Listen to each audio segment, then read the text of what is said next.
Homework number 7, Writing for Electronic Media. So far, we have learned general communication strategies that will help you become a more effective communicator, as well as the process of planning, writing, and completing messages. Beginning with Chapter 7, we will be focusing on specific types of messages. In each chapter, we will be studying different kinds of messages, and for some of those weeks, you will be writing a document based on what you have learned in that chapter. Chapter 7 focuses on electronic media messages of various types. We will discuss different types of electronic media and explain how writing for electronic media is different than traditional written communication. You will apply what you've learned about writing in general and writing specific to electronic media in this week's written work. Any media that takes advantage of electronic technology and stores information digitally would qualify as electronic media. You probably use a range of electronic media already in your life. Examples of electronic media include social networks.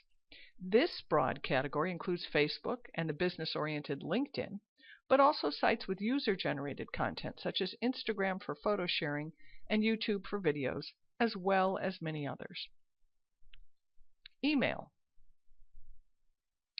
Email is the oldest of these technologies and is still useful in business communication, but is also being replaced for some purposes by other technologies listed here.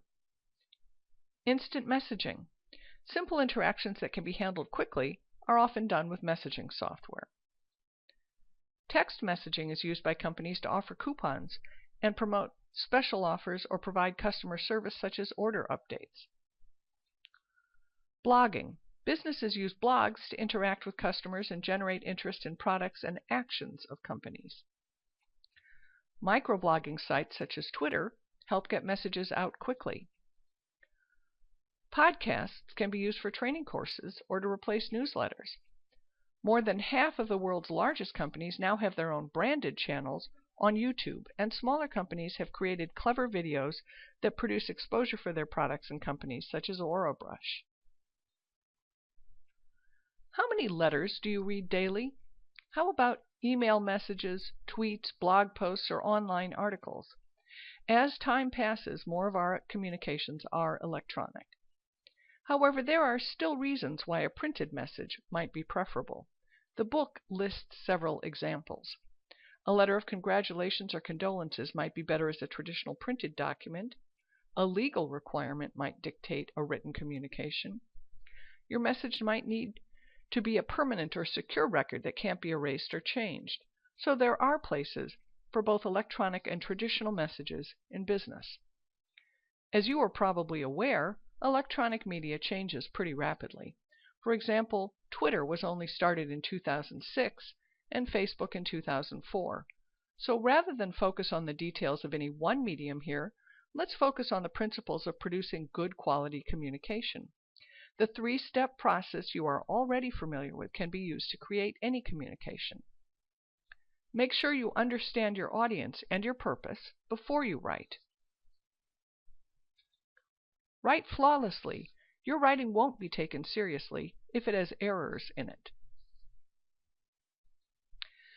So some of the things you will do to produce electronic communications are similar to what you would do to produce traditional written communication. What does good electronic communication look like? It's informal. Remember to use a conversational style, but omit any culture-specific references. Write concisely with meaningful headlines. Readers want to know what your topic is right away, and search engines need to be able to figure out your topic. Honesty has always mattered, but in our world where facts are readily available and easy to verify, it's more important than ever.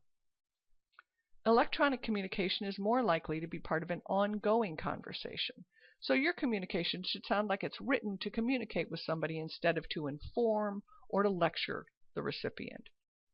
Your company has a personal style, and that should be reflected in your communication. Groupon, for example, is known for slightly irreverent, humorous descriptions. Here's the description of the Pacific Pinball Museum. Before pinball, knocking silver balls into targets with flippers was just part of the Navy's plan to weaponize dolphins. Figure out your company's style and use it in your writing. All communication should focus on what the audience needs and wants. If you're describing a product, don't list its features. Tell your readers what it will do for them. Instead of "it comes in 6 colors," try "you can select from 6 different colors." Offer your audience something useful. Announce an upcoming product launch and include the date. Explain how a product was invented or tested, or offer images that have never been seen before. Electronic communication is typically intended for immediate consumption. It tends to be shorter than traditional written communication. Imagine a blog post. Would you read a post that ran into pages and pages of text? Probably not. The most effective electronic communications are a screen or two of information. It can be created and disseminated quickly. A newspaper only publishes once every 24 hours, but a blog or a tweet can be posted immediately, and the same user can post multiple times in a day. News-related content can seem old in less than 24 hours. Electronic communication is often part of a community, such as the performance art collective Improv Everywhere, which posts missions and recruits individuals to participate in humorous or gently awkward social situations and preserves the results as videos, or Kiva.org, a microfinance site that allows people to invest in very small businesses all over the world and offers stories and team competition for self-organized groups. Expect and encourage responses to your communication. Content gets stale fast. Although older content persists on the internet and can be found with searches, most content is viewed near the time of creation. The blogs that get the most views, for example, offer new content frequently. Remember that once information is released in electronic form, you no longer control who sees it. Emails can be forwarded, screenshots can be taken of private photos or words, and any publicly available content can be seen by anyone who finds it. For this week's writing assignment, you will have a choice of 2 different blog posts from the book's end of chapter problems. Remember to use the 3-step writing process as you work. Plan your communication. Figure out whom your intended audience is and what your goal is with the communication. Write. Use the information in the text and here to create your message. Use a conversational, informal style. Offer valuable content to your readers, such as relevant links. Make it easy for your reader to grasp your message at a glance with a useful and informative headline. Revise. Edit your writing to eliminate errors.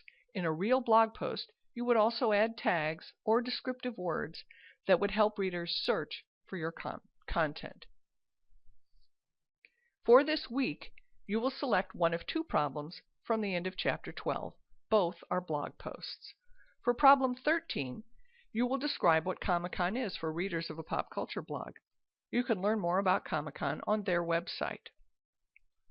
For Problem 15, you would be writing a post explaining to concerned parents what some of the positive effects of video game play are, according to a Pew Research study.